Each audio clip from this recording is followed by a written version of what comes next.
Well, I suppose the short answer to that would be that the sources themselves did not agree with one another. It wasn't a monolithic viewpoint being expressed from Plato to now, or to the 18th century, or Aristotle, or whomever. There were significant disagreements among the writings that they read. Historians, perhaps, if there are some in the audience, would know that we tend to give categories to this: civic humanism or classical republicanism versus modern liberalism.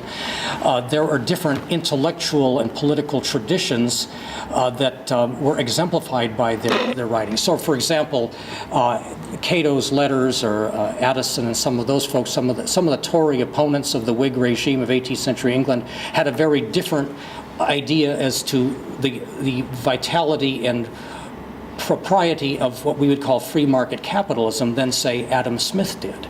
They had different ideas as to how one could inculcate virtue in the population. So there were significant philosophical disagreements among the very people that they read, particularly the 18th century theorists. They generally adhered to the view that the founders did, that you could not have a successful republic without virtue in the population. And you could not have virtue in the population unless you had religion. But then there was disagreement as to whether there should be established religion or disestablished religion, for example. There was a great mix among denominations represented among the founders and among the general population, largely Protestant, but Anglicans and Presbyterians and Baptists and many others. And they did not all agree on the issues of separation of church and state, to take one vital example. So there was not unanimity in the writings that they read. And some of the Scottish theorists who were emerging in what we would now call kind of the early stages of free market social theory tended to take the view that the self-interest of the egotistic individual could work for the common good as by an invisible hand, so to speak, to borrow a phrase from Adam Smith.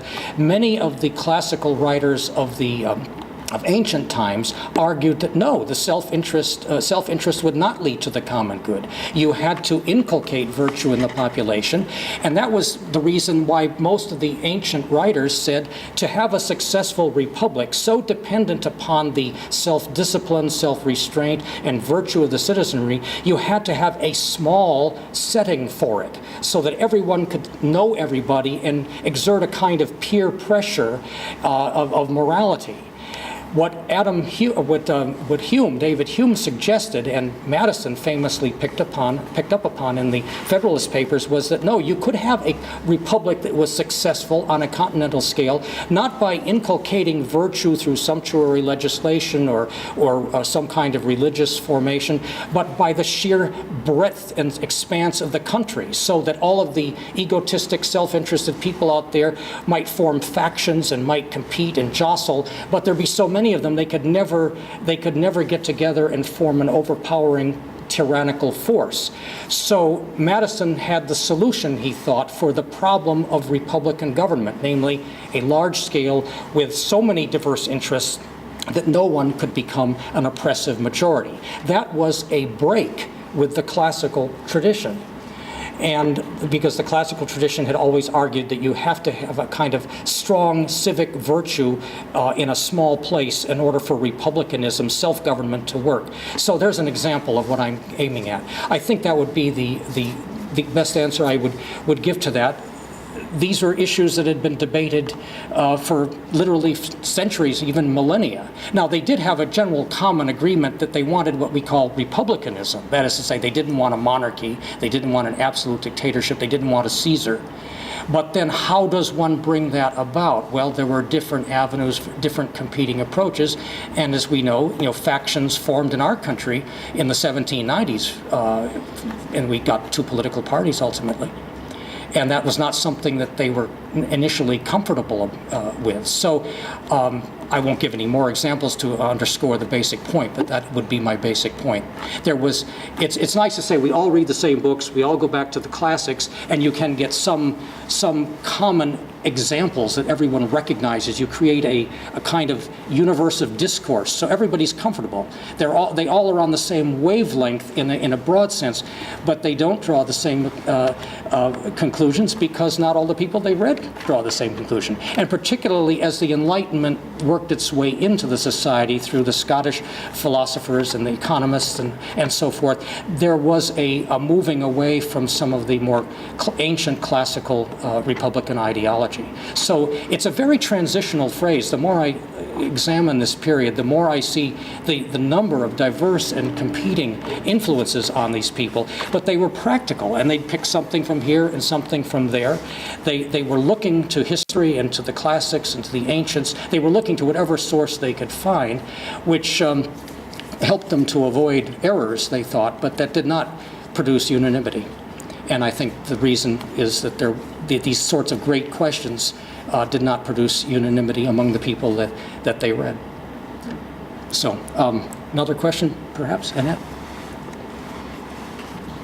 Dr. Nash, can you tell us when the idea of a Republican form of government that Ben Franklin suggested that we give a republic to the people, when did that change to the concept today, which we overriding with here is democracy?